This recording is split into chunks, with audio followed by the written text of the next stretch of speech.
দেখো বন্ধুরা, আজকে আমি রান্না করব নিরামিষ এঁচোড়। তাই এঁচোড়টা সিদ্ধ করে নিয়েছি। হ্যাঁ, আর এই যে আলুটা ভাজতে দিয়ে দিয়েছি। আমি কিন্তু আলু ভাজার সময় হলুদ বা লবণ দিই না, কারণ তেলটা পুড়ে যায় এবং আলুটা কালো কালো লাগে, তাই আমি কখনো দিই না। ঠিক আছে। আর তার সাথে দেবো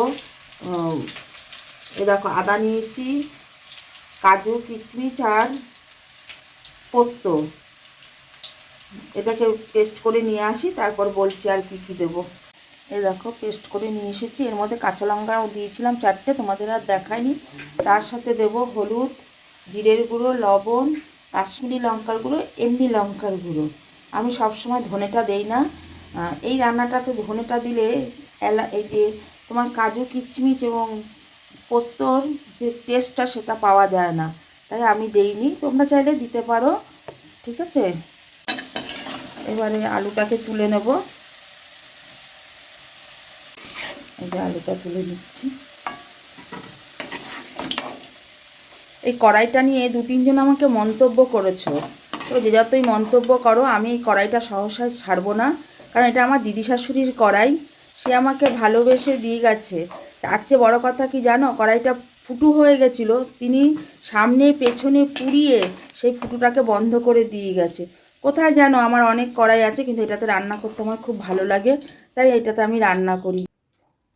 এবার দেব একটু ঘি, অল্প পরিমাণেই দেব। ঘিটা দিলাম। দিয়ে আমি দেব এলাচ আর দারচিনি, লবঙ্গ আমি দেব না। এই এলাচ দারচিনিটা দিয়ে দিলাম। দিয়ে এই কাজু বাদাম পোস্তর এই পেস্টটা আমি দিয়ে দিলাম।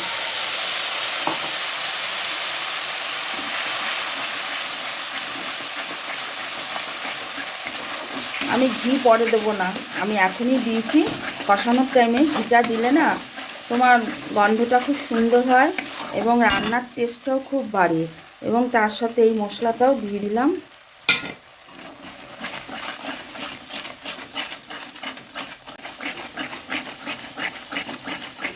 কষানো হয়ে গেছে, দেখো তেল বেরিয়ে গেছে।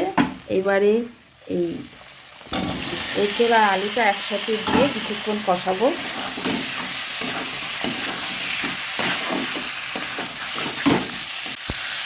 দেখো কষানো হয়ে গেছে। এইবারে ওই মিক্সি বাটি ধুয়ে ওই জলটা দিয়ে দেবো।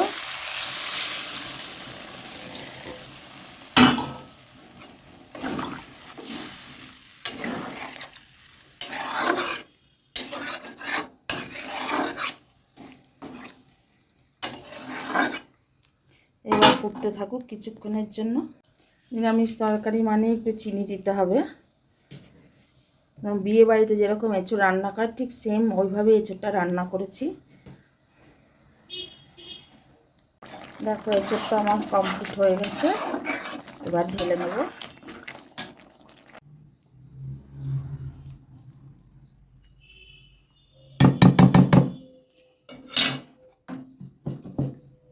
দেখো তোমরা এভাবে নিরামিষ এঁচোড় করতে পারো বাড়িতে। নিরামিষ এঁচোড় এভাবে করলেও ভালো লাগে। আবার শুধু জিরে ধনে দিয়েও করতে পারো। আমি কিন্তু টমাটম দেইনি, তোমরা চাইলে টমাটমটা দিতে পারো। আমি সবসময় টমাটম দেই না, কারণ টমাটমতে একটা ইউরিক অ্যাসিডের ব্যাপার আছে, তাই সবসময় আমি টমাটম দেই না। এইভাবে করে খেয়ে দেখো একবার, খেয়ে তারপর আমাকে কমেন্ট বক্সে কমেন্ট করো যে কেমন হয়েছে। অবশ্যই জানিও কিন্তু। হ্যাঁ, আবার আসবো নেক্সট ভিডিওতে। টাটা।